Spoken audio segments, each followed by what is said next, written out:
Bem-vindos a Panorama ABN, um programa produzido pela Agência Brasileira de Notícias ABN. Muito bem, vamos a dar início ao nosso programa com nossa sequência conversando com o doutor Nelson Heller. Alô, Roberto, estamos aqui para o habitual diálogo com o Dr. Nelson Heller, conceituado cirurgião plástico, que tem trocado ideias, trazido passagens importantes para os nossos telespectadores, experiências de vida que servem até como exemplo para muitos que queiram trilhar a área da saúde ou até outras áreas e se espelham no Dr. Heller, que veio lá da nossa querida Roca Salles e conquistou o mundo. Dr. Heller, agora eu acho que eu vou lhe pegar, porque uma ouvinte, que eu não sei se já foi sua paciente, diz assim: o Dr. Heller é um intelectual, um homem da elite médica, mercê do seu grande conhecimento. Será que ele se interessa por temas populares, como futebol, por exemplo? Tá aí a pegadinha, Dr. Heller. O senhor, na sua intelectualidade, no seu grande conhecimento, no seu saber na área da medicina, o senhor alguma vez se deteve a tratar de um assunto popular como o futebol? Pois, o Flávio, eu realmente, entendeu, eu tenho passagens além da medicina, da cirurgia plástica, operei no mundo inteiro e tal. Mas numa certa oportunidade, no ano 2000, eu me tornei muito amigo do ex-jogador do Inter, do Grêmio, do Botafogo. Quem não conhece, o famoso centro-médio Elton Fensterzheifer, o alemão de Roca Salles. O alemão de Roca Salles, o Elton, é o seguinte: ele morava em Fazenda Loma, no município de Roca Salles, e minha família morava em Júlio de Castilhos, em Roca Salles. E nossos pais, a mãe principalmente, eles eram amigos de família. Aí o Elton tinha jogado no Botafogo, no Grêmio, estava meio parado, e por incrível que pareça, uma moça se habilitou lá na minha clínica, no Ana Silveiro, para ser minha secretária. Quem não era? Era Mariclei Fensterzheifer, filha do Elton Fensterzheifer. A Mariclei diz assim: nós temos que, doutor Nelson, o senhor não tem uma ideia no esporte, nós teremos que dar uma ocupação para o meu pai. Ele está muito parado em casa e tal. Aquele pedido para mim foi uma ordem, sabe? Porque eu sempre fui um grande admirador do Elton, um grande centro-médio, jogador. Como ele era de Roca Salles, entende? Minha família, todo mundo. Ele, mesmo que jogasse no Inter, eu sou gremista, mas eu torci pelo Elton. Aí foram naquela história, o que vão fazer e tal. Eu disse para a Mariclei, olha, o que? Eu vou fundar um clube. Eu vou fundar um clube com um nome mágico. Eu vou fundar um clube aqui na cidade de Porto Alegre com o nome de Porto Alegre Futebol Clube. Aí eu fundei Porto Alegre Futebol Clube, tivemos a ata. Só para ter uma ideia, é claro que minhas relações na política gaúcha são bastante intensas, porque médico da Assembleia Legislativa, que eu sou e tal. Então, o Porto Alegre se tornou também um time político. Só para ter uma ideia, quem assinou o livro, a primeira assinatura do livro da Fundação de Porto Alegre, quem não foi? Nosso ex-governador Tasso Genro, muito meu amigo, entendeu? A Sandra, a esposa dele, também muito minha amiga. Então, esteve presente na fundação do Porto Alegre, lá na minha clínica, o Tasso Genro, o Otomar Vivian, o Jarbas Lima fez o discurso do dia da inauguração, Rospide Neto, todos políticos, amigos meus, a Germano Bonô, Jarbas Lima, que eu já falei. Então fizemos uma grande... Peronde, claro, vice o Peronde, sim, o Peronde foi o indivíduo que me deu a oficialidade. Aí eu fundei o Porto Alegre. E o que nós fizemos? Aí, vamos fazer um clube, não um clube de adultos, vamos fazer um sub. Aí nós pensamos e fundamos o Sub-23 do Porto Alegre. O Sub-23 do Porto Alegre, nós disputamos o o campeonato da terceira divisão, disputamos partidas no interior, e só ter uma ideia da grandeza que era esse clube quando eu fundei ele e da anuência das pessoas, que tu vê o seguinte, o Fábio Koff, o Rospide Neto, o Mendes Ribeiro, deputado, finado Mendes Ribeiro, nosso grande amigo, eles foram a Roca Salles, o Porto Alegre disputar uma partida lá em Roca Salles, no Concórdia de Roca Salles, que é o clube da cidade, com o Concórdia de Roca Salles. Então, tem uma ideia. Quer dizer, então aí o Porto Alegre foi em grande estilo, nós disputamos partidas e tal. Bom, aí depois de um certo tempo e tal, o Elton então foi treinador, sabe onde é que nós treinávamos? No campo do Força e Luz. Todas terças e quintas, à noite, tinha iluminação, e nós treinávamos no Força e Luz Futebol Clube. Doutor Heller, e como foi o desempenho do Porto Alegre nesse jogo em Roca Salles e como foi o desempenho da equipe nas disputas seguintes? Bem, então o Porto Alegre estava disputando, chamou a atenção de toda a comunidade de Porto Alegre e chamou a atenção do Ronaldinho e do Assis, o irmão dele. Aí um belo dia o Assis chegou lá na minha clínica e tal. Doutor Heller, o meu sonho é fundar um clube aqui em Porto Alegre, o senhor está com Porto Alegre, o senhor não poderia me ceder o Porto Alegre para a gente, nós queremos disputar o campeonato? Não tem problema. Aí ele falou, inclusive o senhor vai ser presidente de honra do clube. Aí eu pensei o seguinte, bom, eu vou participar de um clube, financeiramente o Assis, o Ronaldinho são pessoas abastadas, têm muito dinheiro, eles vão tocar e eu vou ficar na presidência do clube, vou ficar, mesmo não sendo mais o presidente do clube, mas vai estar com um grupo.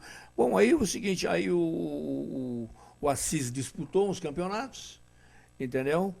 E fez o Porto Alegre jogar por um bom tempo, mas de repente ele parou, entendeu? Não deu seguimento ao processo. E hoje, então, Flávio, como o processo, como o clube é patrimônio meu, entendeu? Eu vou dar novamente o segmento do clube. Nós estamos com um grupo aí, entre eles o pessoal da televisão, o Brito, que era da ex-RBS, que está junto com o nosso grupo, tem um grupo forte, e nós queremos botar novamente o Porto Alegre de pé.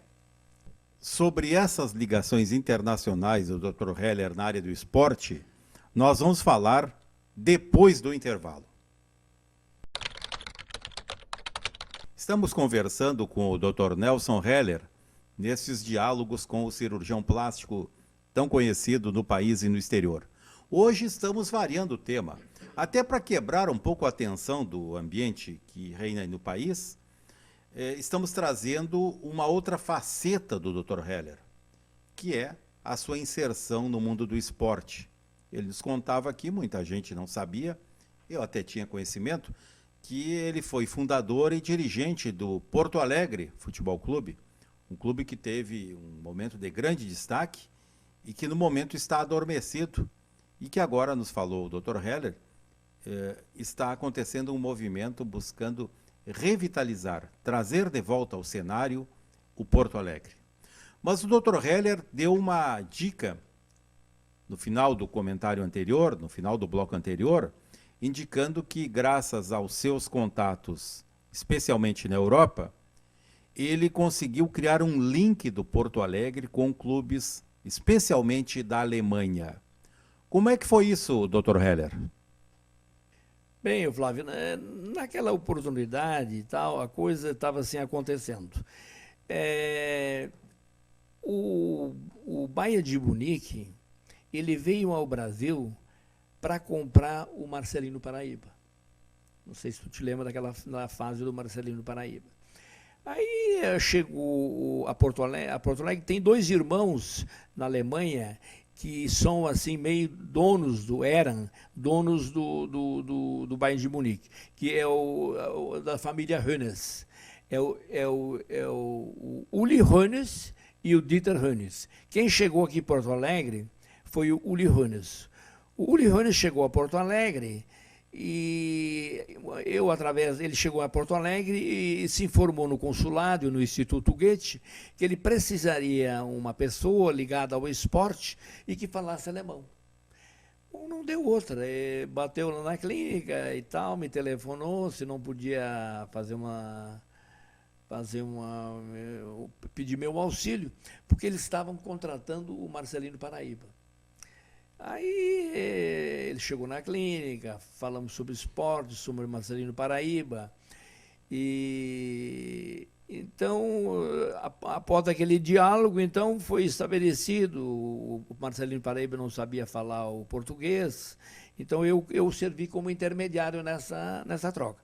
Aí o Marcelino Paraíba, ele foi para a Europa, jogou um tempo no Bayern de Munique, e depois eu acompanhei a ida dele no Hertha de Berlim. Eu não sei agora, isso faz muitos anos, faz uns 10 anos, eu acho. Eu não sei agora como é que está essa fase do Marcelino, se ele está ainda ligado ao esporte, mas eu acho que eu até estou curioso para saber onde estaria o Marcelino Paraíba. Doutor Heller, eu vejo que o senhor trouxe uma camiseta, me parece que do Porto Alegre, e que me está despertando curiosidade. Eu quero que o senhor explique exatamente o que é a camiseta e o significado de cada cor e de cada símbolo. Bom, essa era a camiseta original do Porto Alegre. Então, o que o Porto Alegre? O Porto Alegre tem aqui à esquerda, entendeu? O triângulo. No triângulo tem o nome do Porto Alegre Futebol Clube, e sabe que o triângulo, para vocês saberem, o triângulo ele tem um significado muito, muito forte, entendeu? Como marca, como tudo. O triângulo é uma coisa, entendeu? Não se sabe ainda porquê, mas o triângulo significa muito a força interior e tal. Então eu resolvi botar a marca do Porto Alegre num triângulo, à frente. Na época eu era o patrocinador, né? A cor, eu sou muito fã da cor laranja, que também é uma coisa muito interessante. As costas da camiseta tem um número 7, entendeu? E onde que também fica o patrocinador. Na época era a Standmark. Então, essa aí é a camiseta. Nós temos também o calção, que obedece às mesmas características. Tem, enfim, uma coisa completa, calção e tal. Tenho todos originais ainda. Então, eu pretendo continuar com essa cor no Porto Alegre futuro. Doutor Heller, o senhor tem uma tradição de realizar trabalho social, e isso valoriza ainda muito a sua atividade na área da saúde, e a sua passagem como dirigente de um clube de futebol também marcou isso, ao abrir a oportunidade para tantos e tantos jovens da periferia de galgarem o caminho da fama. Agora o senhor reabre o Porto Alegre, clube de futebol aqui da capital gaúcha. De que forma o senhor pretende garimpar esses jovens talentos? O senhor vai também valorizar mais uma vez essa perspectiva social de buscar, junto a famílias humildes, a possibilidade de acesso ao esporte? Flávio, dentro do novo Porto Alegre tem dois elementos, que é o Petri e o Matos. O Petri é uma pessoa assim, que já trabalhou em futebol no interior, no Paraná, em tudo que é lugar, e o Matos, que é um empresário. E esses dois indivíduos, eles já têm muitos jogadores, entendeu? Que estão à disposição. Mas, Flávio, quando eu fundei o Porto Alegre, a nossa sede era no Força e Luz. Eu fiz um chamado junto com o Elton, na época, Elton Fessazaf, e nós fizemos um chamado pela imprensa, só um chamadinho na imprensa. Sabe quantos chegaram? 500 jovens. Aí fazíamos uma chamada. Quem é goleiro? mais ou menos se apresentaram uns 10. Quem é zagueiro? 90, sim. Quem é meio de campo? Meio de campo que tem mais, foi 150. Aí ponta esquerda já tem bem menos, e ponta direita já tem bem menos. Então, a grande maioria é meio de campo, atacante, e defesa também tem bastante. Atacante. Quando tu diz em atacante, se apresenta muito. Então é isso aí, não há problema. Isso, uma chamada na imprensa e tendo um campo à disposição, vem, entendeu? Muitos jovens, entendeu? Só nessas últimas 3 semanas, eu falando que nós vamos trabalhar com Porto Alegre de novo, já tenho pedidos, telefonemas, pessoas que me procuram, entendeu? O próprio Brito, Paulo Brito, já quer fazer junto com o Matos, quer me ajudar. Então, que felizmente, sabe, que o Brasil é um apaixonado pelo esporte.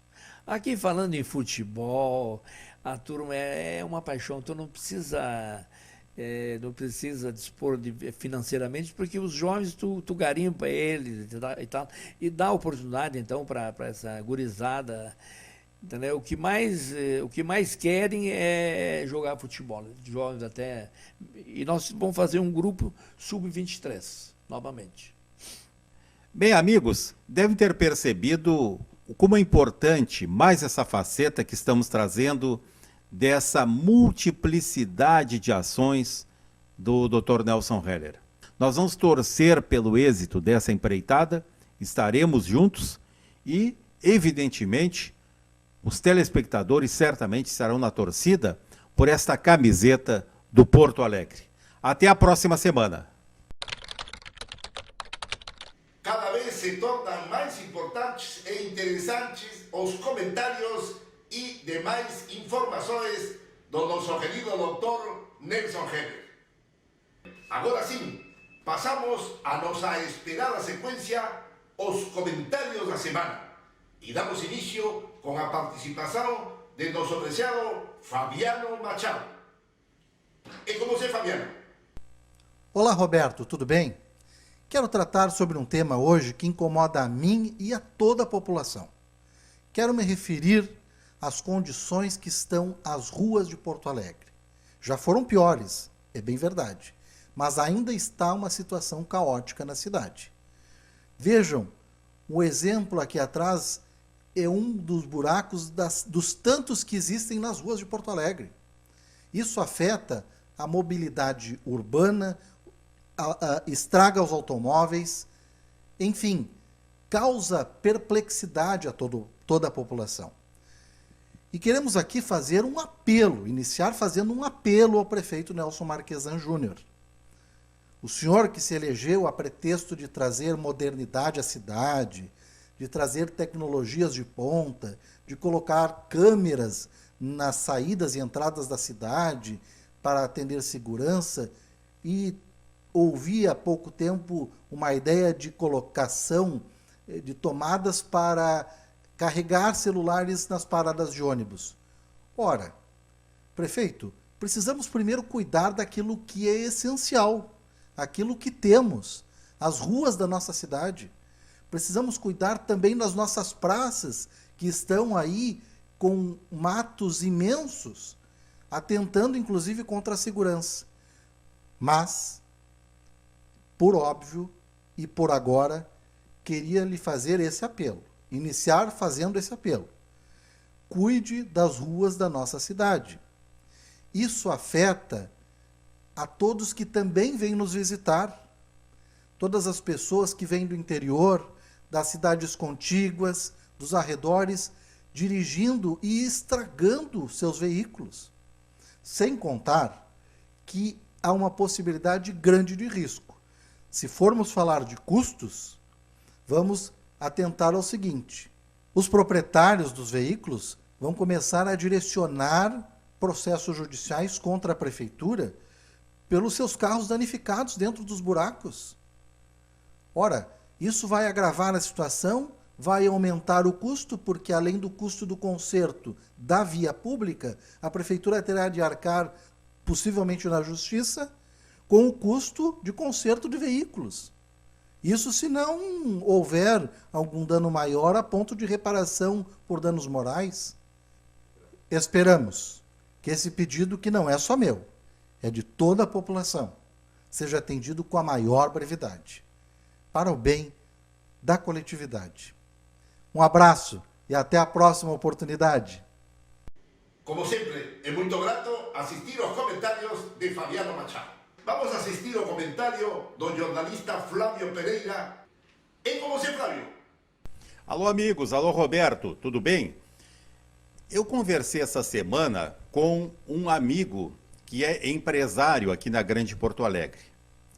Ele me ligou e perguntou: Flávio, eu estou pensando em contratar 2 venezuelanos para trabalharem na minha empresa, que é prestadora de serviço. O que tu achas? Digo, olha, examine, são trabalhadores, precisam de emprego, vamos ver. Ele me ligou depois, olha, estou impressionado. Um deles tem formação superior, é psicólogo, e está trabalhando comigo. E o outro tem formação técnica, mas trabalham assim de uma forma desesperada. Eu dei 5, ele falou, eu dei R$5 para a passagem, independente do salário, apenas para o primeiro dia. Ele ficou impressionado. Ele diz, olha, com esses R$5 na Venezuela, eu compraria arroz, feijão, mas esse dinheiro não tem. Isso é muito dinheiro lá. Aí combinou que receberia R$2.000 por mês. O sujeito quase desmaiou. R$2.000? Sim, R$2.000. Mas isso são 500 e poucos dólares. Sim, mas é o que eu vou lhe pagar. Mas não vai ficar muito para o senhor? Veja a humildade. Eu digo, mas por quê? Ele disse, não, porque eu deixei uma filhinha de 8 meses em Caracas e fiquei de mandar dinheiro para minha esposa. Se eu mandar $100, ela vai ser uma privilegiada na Venezuela. Vai comer bem, vai viver bem. Imagina se eu mando $400. Então me chamou a atenção esse relato, como a esquerda mentirosa conseguiu destruir a Venezuela. Quem não sabe, a Venezuela é um dos maiores produtores de petróleo bom do mundo. O Brasil produz petróleo, mas não é tão bom na hora do refino. É membro da OPEP, a Venezuela. Só que a riqueza ficou concentrada numa elite da esquerda corrupta, que fica com todo o dinheiro e manda para o exterior. E o povo que se rale. Aliás, há uma parte do povo que defende o governo. É aqueles que foram comprados, que estão nos sindicatos, estão nas associações, entidades sociais, coisa que a gente conhece muito bem aqui no Brasil e que, felizmente, está sendo estancado. Eu volto a dizer, estou sensibilizado com o relato que ouvi desses trabalhadores venezuelanos, contado por um amigo de confiança, que vai contratar mais, inclusive. Primeiro, pela solidariedade. Segundo, pela seriedade com que trabalho. E terceiro, porque está prestando um serviço que as grandes organizações ligadas à esquerda não prestaram. Foram muito boas em ajudar a ditadura venezuelana a quebrar o país. Mas agora, na hora em que o povo está abandonando a Venezuela porque está passando fome por culpa do governo ditatorial de esquerda, não é nada com nós. Fazem cara de paisagem. Essa hipocrisia da política é que explica alguns fenômenos que estão acontecendo hoje no Brasil. Essa hipocrisia da esquerda, essa hipocrisia de apoiarem regimes ditatoriais e denunciarem nos outros o que eles fazem. Isso está sendo desmascarado hoje no Brasil. Eu não vou adentrar em detalhes da política, mas os nossos telespectadores já se deram conta, basta ler o noticiário, do que está acontecendo no Brasil. Estão sendo desmascarados alguns comportamentos que, em pele de cordeiro, faziam a ação do lobo. Essa situação hoje já está às claras no Brasil. E, desvendado esse manto, as pessoas estão se dando conta de quanto foram enganadas ao longo de anos. Por supostos benfeitores que prometiam reunir a riqueza e dividir entre os pobres, e que agora se descobriu dividiam entre eles mesmos. O fato é que dividiam entre eles mesmos, dizendo que eram representantes do povo e dessa esquerda que a gente vê, ela é corrupta no mundo todo. É com muita tristeza que a gente faz essa análise. Nós queríamos que, ao longo dos anos, nós tivéssemos tido aqui no Brasil, sempre, e não importa quais sejam as facções, governos que pensassem no povo.